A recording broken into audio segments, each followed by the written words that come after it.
Que a graça e a paz do nosso Senhor Jesus Cristo estejam com a igreja nesta manhã. Oremos ao Senhor pedindo a Ele que ilumine os nossos pensamentos, o nosso entendimento, dilate os nossos corações para recebermos a palavra dEle pregada, compreendermos o que estamos estudando e praticarmos aquilo que Ele requer de nós. Oremos. Diante da Tua santa e bendita palavra, Pai, nós estamos aqui nesta manhã desejosos de ouvir o Teu falar. Fale aos nossos corações.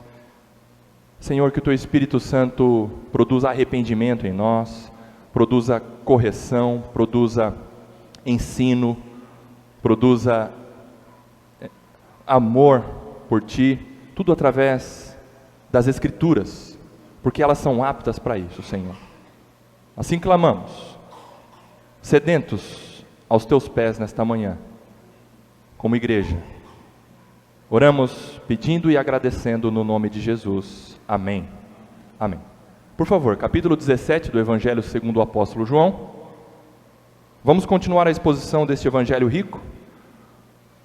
Como eu tenho dito, nós estamos caminhando para a conclusão do Evangelho segundo o apóstolo João. Segundo os meus cálculos,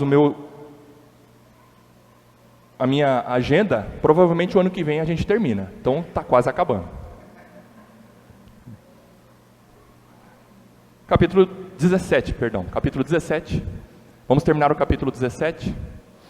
A partir do capítulo 18, queridos, nós vamos adentrar juntamente com o nosso Senhor o caminho da Via Crucis. O caminho da prisão do nosso Senhor. O caminho, na verdade, ele indo para o Getsemane orar, depois a prisão, depois o julgamento falso, o julgamento arranjado, porém tudo debaixo da soberania de Deus, que ele foi condenado à crucificação. Depois nós vamos aprender sobre a crucificação do Senhor. Depois vem a morte, o sepultamento, a ressurreição do nosso Senhor, a aparição dele por 40 dias aos seus e a ascensão do nosso Senhor aos céus. E o apóstolo João encerra então o livro dele, esse evangelho riquíssimo, que nós estamos palmilhando.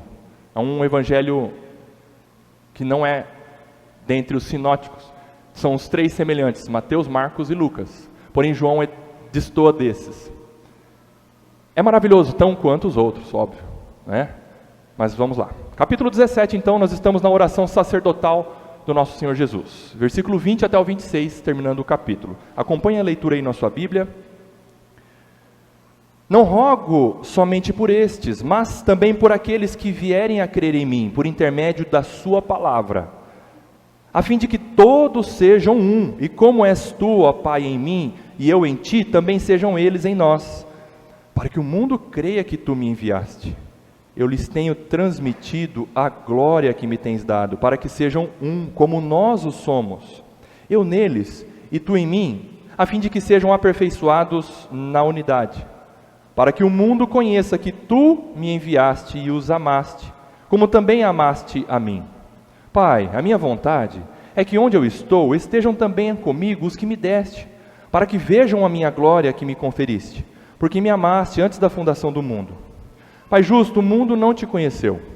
Eu, porém, te conheci e também estes compreenderam que tu me enviaste. Eu lhes fiz conhecer o teu nome e ainda o farei conhecer, a fim de que o amor com que me amaste esteja neles e eu neles esteja. Amada igreja, recordando a divisão do capítulo 17 que nós estamos estudando, nós já vimos no sermão anterior a primeira e a segunda partes desta oração sacerdotal de Jesus, onde nós vimos que Jesus orou em favor de dois focos diferentes. Primeiro, Jesus orou por si mesmo, com pedidos que somente Ele poderia pedir em seu favor, do versículo 1 até o versículo 5. Jesus, segunda parte, ora por seus discípulos imediatos, ou seja, aqueles que seriam seus apóstolos, do versículo 6 até o versículo 19, que nós vimos no sermão anterior, e certa parte daquela oração também nos alcança, como nós vimos. Hoje nós concluiremos o capítulo 17, com a permissão do Senhor, e nós vamos verificar o último foco da oração de Jesus. E o último foco da oração de Jesus, a terceira parte, Jesus ora por aqueles que iriam crer nele, ou seja, por você e por mim, a igreja do Senhor, do versículo 20 ao 26, e isso é maravilhoso, porque lá atrás Jesus nos inclui em sua oração. Ele orou por si, ele orou pelos discípulos que seriam seus apóstolos, depois ele ora por aqueles que viriam a crer nele, em todo o tempo, durante todos os séculos. E hoje nós estamos no século 21 e a oração do Senhor foi feita em seu e meu favor, crentes em Jesus Cristo. Jesus ora, ele faz 2 pedidos nesse trecho final, em favor dos crentes, em favor da igreja invisível, em favor do número exato dos eleitos. Ele ora por todos os crentes, ninguém mais, ninguém menos do que todos, e somente todos os eleitos. Agora, pensa no seguinte, tem situações que você pede algo para alguém e você não tem dúvida nenhuma do que o seu pedido será atendido. Por exemplo, quando você vai em uma lanchonete do tipo assim, McDonald's, Burger King, Bob's, você chega para a atendente, aí você faz o seu pedido, você chega e fala, eu quero um combo, né, do X-podrão lá grande, do Burger King, mais a batata, mais refil free, né? Quem gosta de refil free aqui? Eu gosto muito, porque parece que nunca acaba, né? Refil free, você faz o pedido para a atendente e aí você não precisa ficar implorando ou convencendo a atendente para ela te atender, do tipo assim, vai, por favor, atende o meu pedido. Eu estou com tanta fome. Aí ela fala, não, eu não vou atender o seu pedido. Aí você implora, por favor, eu nunca te pedi nada. Vai, atende o meu pedido. Você sabe que o seu pedido vai ser atendido. Se você tem o dinheiro, você paga e tem o produto, você vai ser atendido. Não tem como esse pedido não ser atendido. Outra situação. Uma pessoa que você ama muito, mas ama de paixão. Seu esposo, sua esposa, seu filho, sua filha, seu pastor, está fazendo aniversário e ele pede um presente para você. Eu gostaria de ganhar isso. Aí você pensa, eu tenho condições de comprar isso para essa pessoa que está pedindo. Por que eu vou negar? Não tem por que negar. Sim, claro que eu dou para você, eu dou até 10 disso. Esse pedido não vai ser recusado por você. Mas nós estamos estudando aqui algo que, de fato, soberanamente, perfeitamente, nenhum dos pedidos do nosso Senhor Jesus deixou de ser atendido pelo Pai. Tudo que Jesus pede aqui em nosso favor, Deus certamente atende. Nada atrapalha ou atrapalhará ou atrapalhou Deus atender ao pedido do Filho. Nada, absolutamente nada. Jesus ensinou certa vez que até os pais maus, quando um filho pede pão, ele não dá pedra, ele dá pão. Quando um filho pede peixe, ele não dá cobra, ele dá peixe. Logo, a primeira pessoa da Trindade, Deus Pai, não recusa os pedidos da segunda pessoa da Trindade, Deus Filho, o amado, em quem Deus Pai tem todo o prazer. Então, os 2 pedidos de Jesus a Deus Pai são estes. Primeiro, Jesus pede por unidade dos crentes, ou seja, você e eu sendo preparados para a glória, versículo 20 até o versículo 23.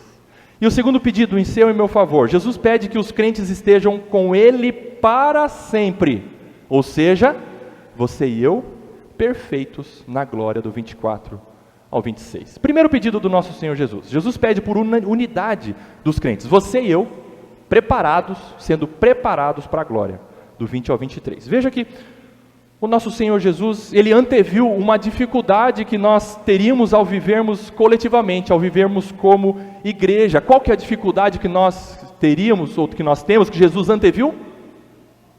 A dificuldade em sermos um, em vivermos em comunidade, em termos relacionamentos saudáveis, em administrarmos bem as diferenças. Jesus ora pela unidade da igreja, explicitamente aqui nos versículos 20 a 23. Acompanhe aí, por favor, então. Vamos lá, versículo 20.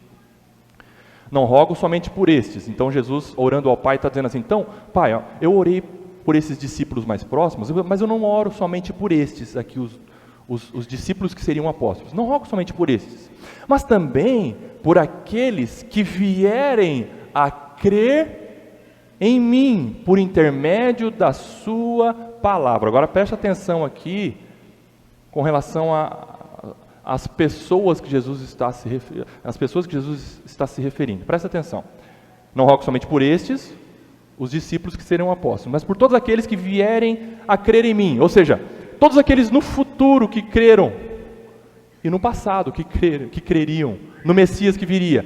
Por todos esses, pelo número exato dos eleitos, Jesus ora agora, neste momento, ao Pai.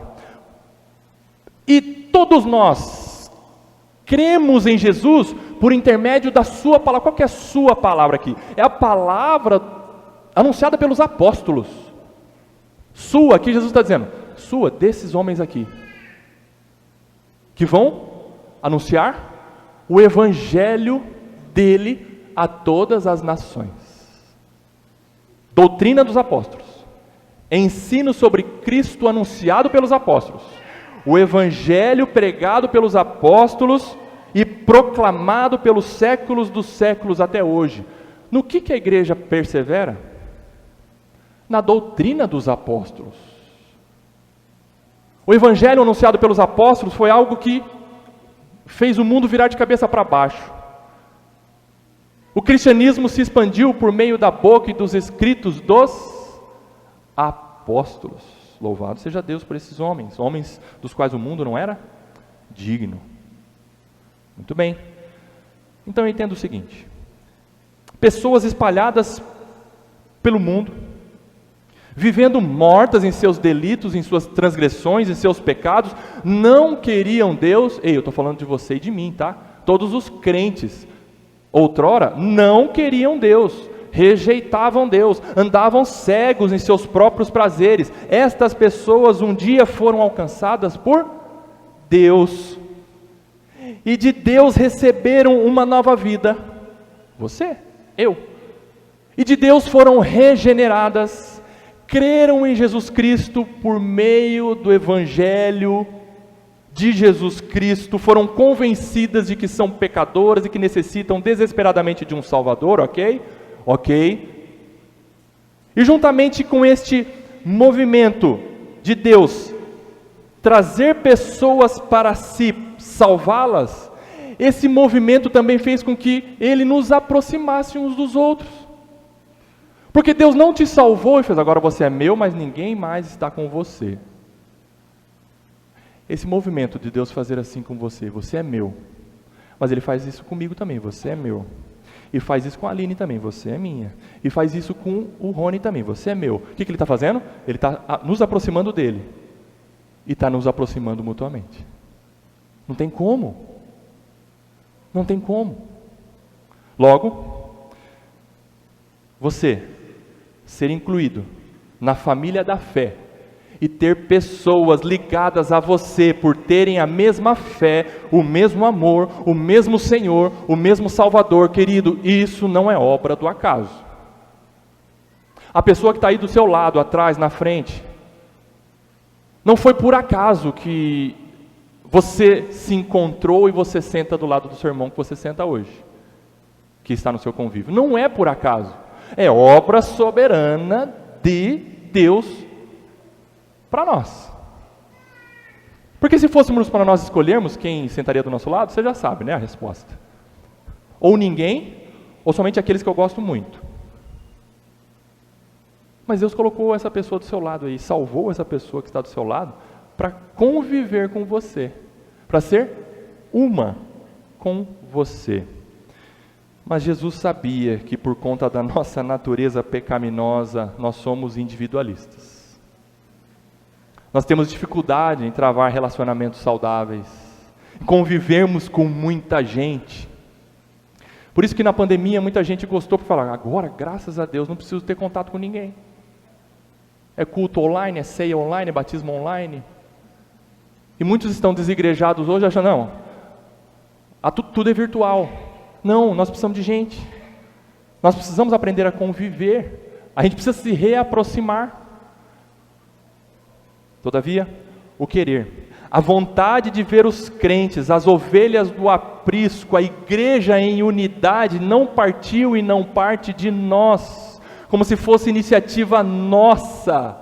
A iniciativa partiu do dono da igreja, do noivo, ao pedir para o Pai que Ele produza unidade entre as pessoas que Ele salvou e que são tão diferentes,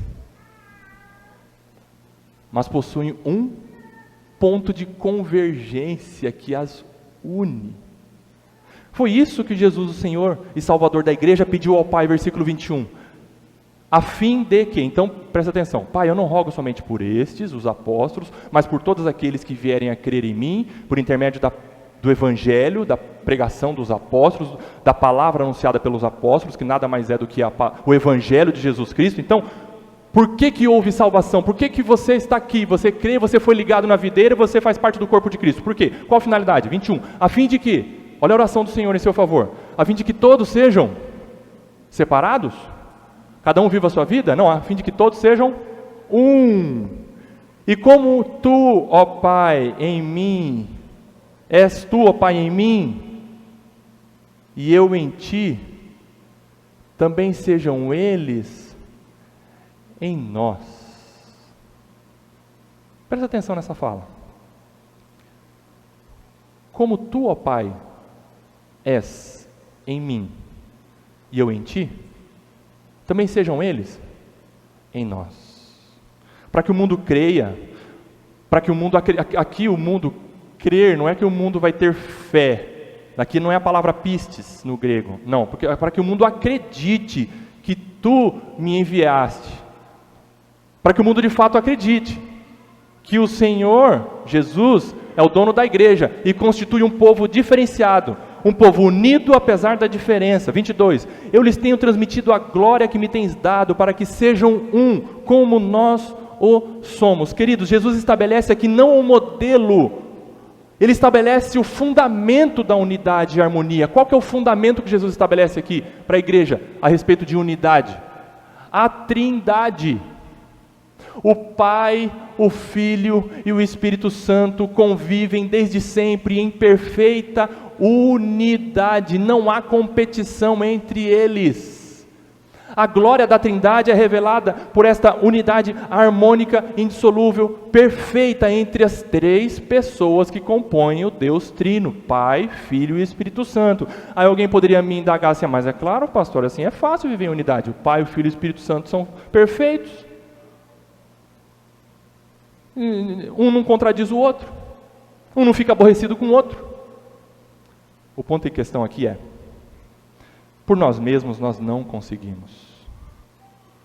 Por nós mesmos nós não conseguimos. Contudo, veja que este é um dos pedidos de uma das pessoas da Trindade em nosso favor, para que nós sejamos um, ok? E diante deste pedido que o Filho faz ao Pai, preste atenção, você acha que algum poder natural, algum poder terreno, algum poder sobrenatural conseguirá impedir a realização desse pedido do Filho? Deus estabeleceu isso para a igreja, a unidade, através da Trindade, desse fundamento perfeito de unidade. E se algo ou alguém está atrapalhando a unidade da igreja do Filho, Deus vai providenciar a maneira de tirar este entrave à unidade da igreja. Porque Ele atende ao pedido do Filho. Vocês perceberam qual que é o fundamento da unidade da igreja? Não é o nosso esforço meramente, não é o nosso, vamos combinar, gente, vamos parar de brigar. É muito mais além do que isso. É Deus que estabeleceu a unidade na igreja, e ninguém mexe nisso. E quem ousa mexer na unidade da igreja, Deus tira, Deus limpa.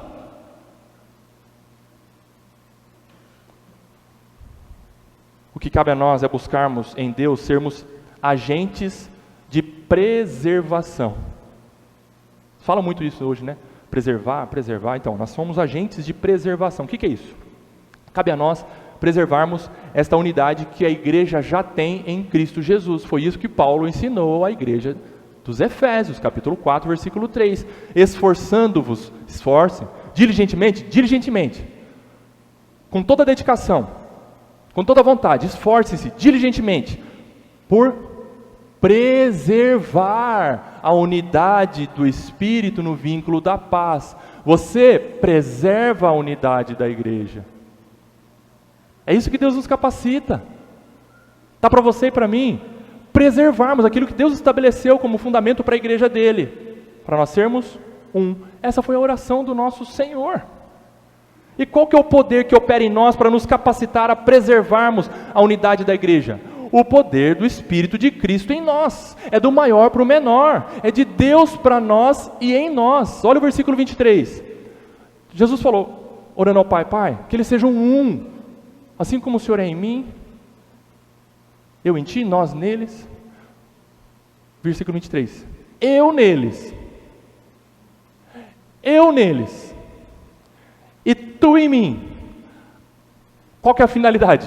A fim de que sejam aperfeiçoados na unidade, para que o mundo conheça que tu me enviaste e os amaste, como também amaste a mim. Queridos, Cristo, através do seu Santo Espírito, faz com que sejamos aperfeiçoados na unidade.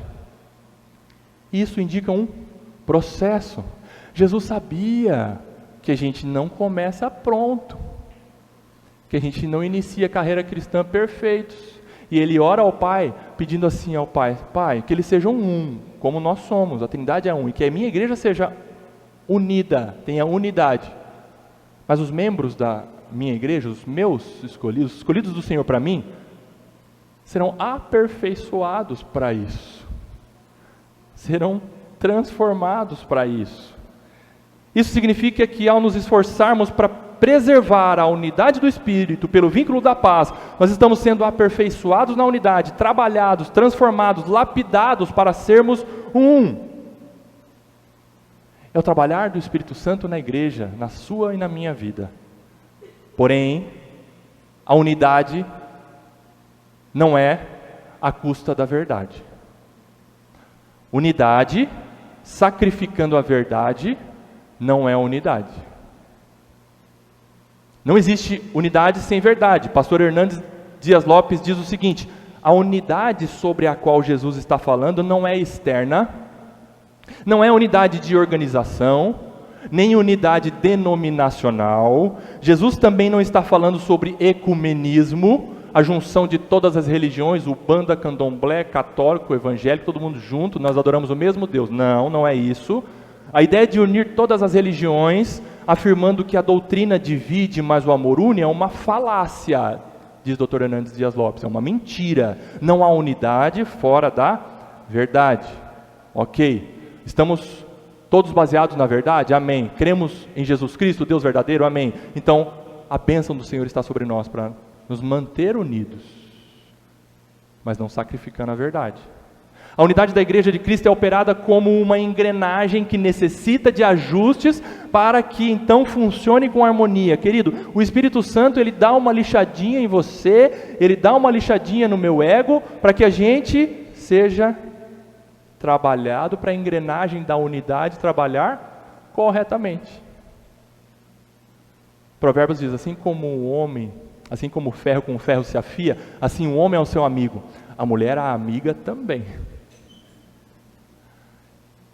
E Deus lixa aqui, lixa ali, e vai trabalhando, e a engrenagem da unidade vai trabalhando, como Deus quer.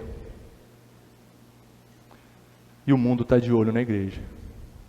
É isso que Jesus está dizendo, para que o mundo conheça que tu me enviaste. O mundo olha para a igreja e fala, mas como é possível essas pessoas tão diferentes viverem unidas como elas são? É possível, por meio do Espírito Santo, que nos estabelece o vínculo da paz entre nós pela unidade, para nós preservarmos isso. É possível a união de pessoas diferentes, habilidades diferentes, dons diferentes, gostos diferentes, mas tendo unidade. Mas unidade não é uniformidade, unidade não é formatação para que a gente seja idêntico, não é isso. Não é isso. Nós devemos ter unidade naquilo que é essencial. Agostinho disse isso certa vez. Nas coisas essenciais, unidade. Nas não essenciais, liberdade. E em todas as coisas, amor. Então, qual que é o ponto essencial de convergência que nos une? Você já fez essa pergunta? O que faz você e eu estarmos aqui todo domingo de manhã? O que faz eu e você sermos irmãos? O que faz eu e você sermos um, de fato? Não é o mesmo gosto, porque eu gosto de gengibre, você não gosta, então vamos nos separar. Não, não é isso que nos une. Não. Um ama o frio, outro detesta o frio. Amém. Não é isso que nos une. Pessoas de culturas diferentes, pessoas de tradições diferentes. Hoje é uma realidade na nossa igreja. Tradições absolutamente opostas, diferentes. Localização geográfica diferente. Não pense você que a igreja de Cristo é essa daqui, a ICCG só. Tem pessoa adorando na Indonésia, na África do Sul, no Japão, na Europa, nos Estados Unidos. E tudo isso, todas essas pessoas crentes em Jesus Cristo compõem a igreja de Cristo, e nós somos um com o irmão lá da Groenlândia. Não sei se tem igreja na Groenlândia, lá é muito frio, né? Mas sei lá, pode ser que tenha. Aqui nós, os tropicais, falamos: irmão, que bom que a gente está aqui, vocês estão aí. Mas nós somos um. Nós somos um. Como? O que converge? A unidade é quando os diferentes se convergem para o mesmo ponto em comum. Qual é o ponto? Ser como Cristo. É isso que nos faz um. O nosso ponto de convergência não é uma filosofia. O nosso ponto de convergência não é um gosto humano. Não é ideologia. O nosso ponto de convergência é uma pessoa, Jesus Cristo, e ser como Ele. Temos o mesmo sentimento que Cristo teve, isso o apóstolo Paulo ensina.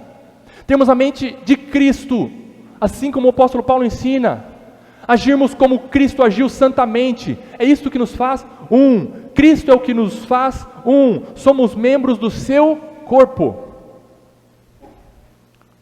A minha mão não pode falar assim: eu não sou do Rodrigo, eu não sou o Rodrigo. Não tem como. A minha mão, apesar de ser diferente do meu pé, mas a mão fala para o pé: nós somos do Rodrigo. Diana, nós somos de Jesus Cristo. Sérgio, nós somos de Jesus Cristo. Aline, nós somos de Jesus Cristo. Jean, nós somos de Jesus Cristo. É isso que nos une. Que todos nós sejamos lapidados, santificados e vivamos em unidade, de acordo com esse pedido do Filho. E nós estamos sendo preparados para a glória. Porque nós vamos chegar lá na glória, nós vamos olhar um para o outro e falar: a gente não era um lá, nós vamos ser um aqui? Não, impossível. Nós estamos sendo preparados para a glória, agora. Lapidados, podados, o meu ego está sendo diminuído, e o seu também, para a gente caber no mesmo ambiente, para a glória de Deus. Adorando a Jesus Cristo, sendo um em Cristo. E você acha que esse pedido de Jesus vai ser ou não vai ser atendido por Deus Pai? Certamente vai ser atendido, e ninguém vai impedir isso. Que a igreja dele seja uma, unida. Que haja unidade, Pai, para esses que creem. Deus estabeleceu isso para a igreja. Amém? Primeiro pedido então é esse, em seu e em meu favor. Segundo pedido, Jesus pede que os crentes estejam com Ele para sempre. Jesus pede para que os crentes estejam com Ele para sempre, ou seja, você e eu, perfeitos na glória, versículo 24 ao 26. Você precisa entender, meu querido e minha querida, que Cristo, Ele deseja que nós estejamos com Ele na glória. Veja as palavras do nosso Senhor, pedindo a Deus Pai. 24. Pai, A minha vontade é que onde eu estou, Jesus fala onde eu estou, ele estava ali, Deus encarnado, mas ele é glorioso e está na glória como Deus. Onde eu estou, na glória, estejam também comigo os que me deste, para que vejam a minha glória que me conferiste, porque me amaste antes da fundação do mundo. Pai justo, o mundo não te conheceu, eu porém te conheci, e também estes compreenderam, todos os que creem, compreenderam que tu me enviastes. Todos os crentes creem em Jesus Cristo e creem que Deus enviou o Filho para nos salvar. 26. Eu lhes fiz conhecer o teu nome e ainda o farei conhecer. Jesus está falando assim, os crentes que virão vão conhecer, e essa revelação vai ser completa por meio do Espírito Santo, a fim de que o amor com que me amaste esteja neles e eu neles esteja. Jesus está orando ao Pai, então, nesse sentido, para que a gente esteja com Ele na glória, um dia perfeitos. É muito simples. Jesus diz: Pai, eu quero que os meus amigos, os meus discípulos, todos aqueles que creem em mim, todos aqueles que são minhas ovelhas, estejam comigo na glória. Esta é a vontade expressa de Jesus Cristo.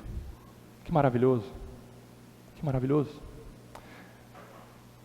Você já teve numa ocasião, por exemplo, você está num lugar fantástico, espetacular.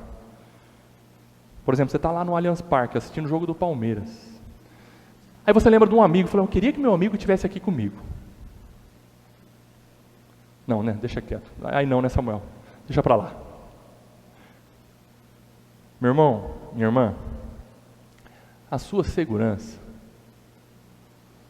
de que você vai estar com Jesus na glória está no fato de que Ele quer isso. De que Ele fez tudo o que seria necessário para que nós, os crentes, estivéssemos com Ele.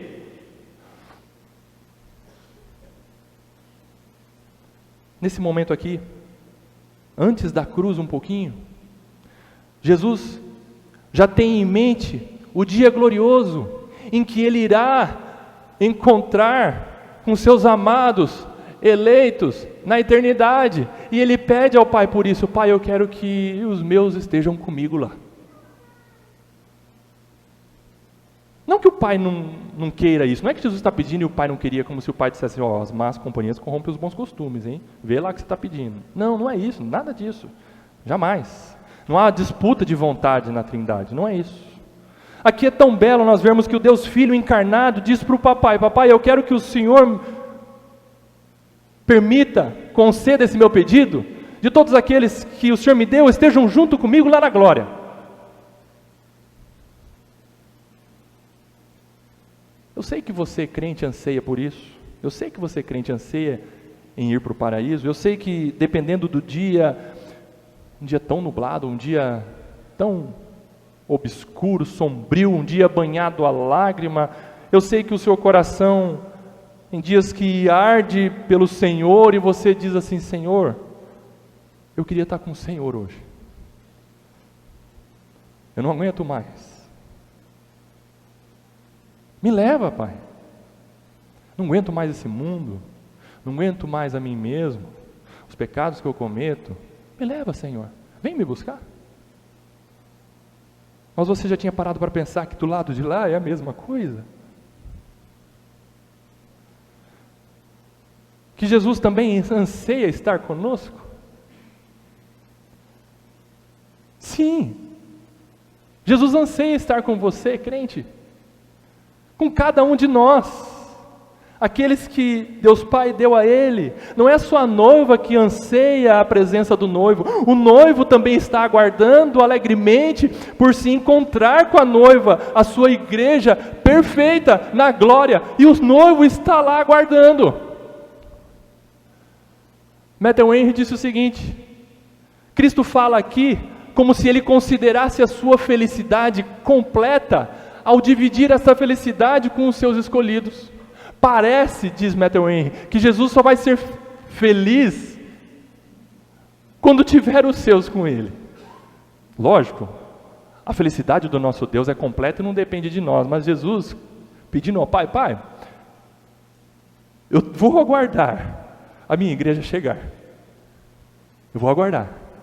Eu peço isso ao Senhor, que aqueles que o Senhor me deu estejam lá comigo, na glória.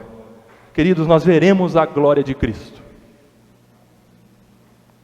E não será como um homem de dores que sabe o que é padecer. Não será com o rosto desfigurado pela surra que ele levou dos soldados romanos. Nós veremos o glorioso Filho do Homem exaltado acima dos querubins. E é isso que nós devemos ansiar ver. Não ruas de ouro. Não receber a coroa da glória que o Senhor irá colocar na nossa cabeça. Mas nós devemos ansiar mais do que isso. Ver aquelas mãos cicatrizadas nos abraçando e dizendo: entra. Acabou. Está só começando. É isso que nós ansiamos. Mas mais do que isso, o Filho anseia isso. Isso é maravilhoso demais. Entenda que é o desejo de Jesus, o Filho, e não depende da sua força, meu irmão, minha irmã. Não depende da sua capacidade, não depende da minha fidelidade. Você e eu, se dependesse de nós estarmos na glória, nós perderíamos todas as oportunidades que o Senhor nos dá. Não depende de nós estar na glória. Tem dia que a gente faz mais loucura que Sansão.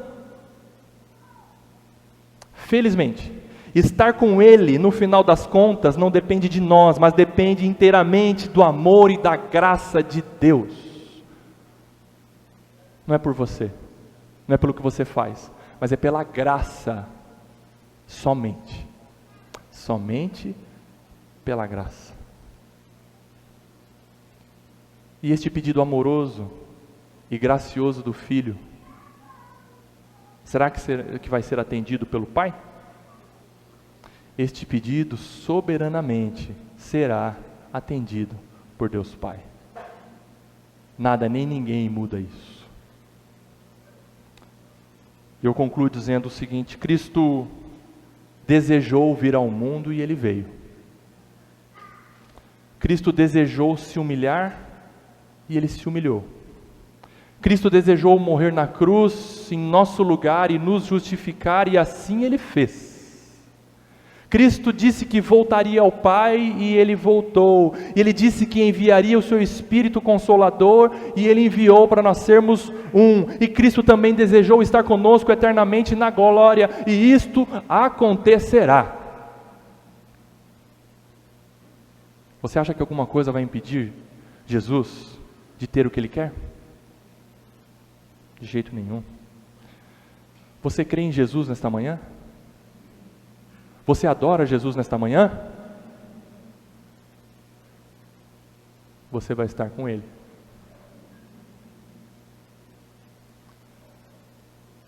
Por quê? Porque Deus te amou.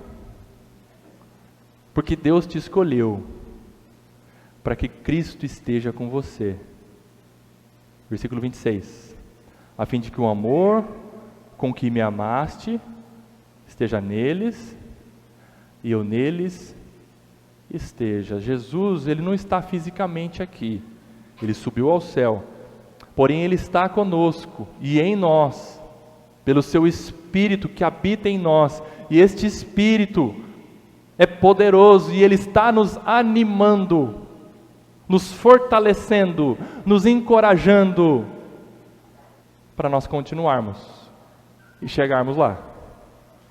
Você e esse aqui e esse aí que está do seu lado, tão pecador quanto você, tão malzinho quanto eu, mas nós chegaremos lá, os que creem. E nós veremos o Cristo ressurreto nos encontrar.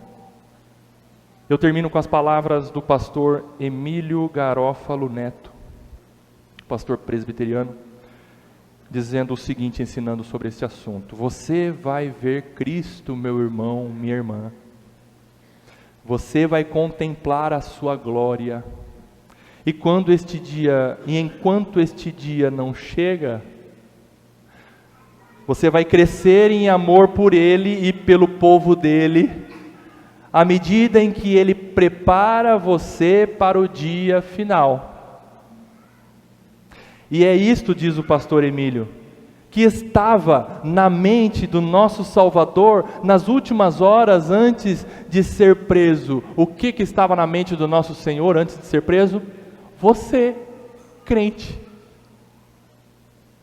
Portanto, quando um de nós, crentes, morre, é o Pai, diz Emílio, atendendo a este pedido do Filho: eu quero que os meus estejam comigo. Aleluia. Louvado e adorado seja o nosso glorioso Salvador Jesus Cristo, que nos ama e está nos aguardando na glória. E é daqui a pouco.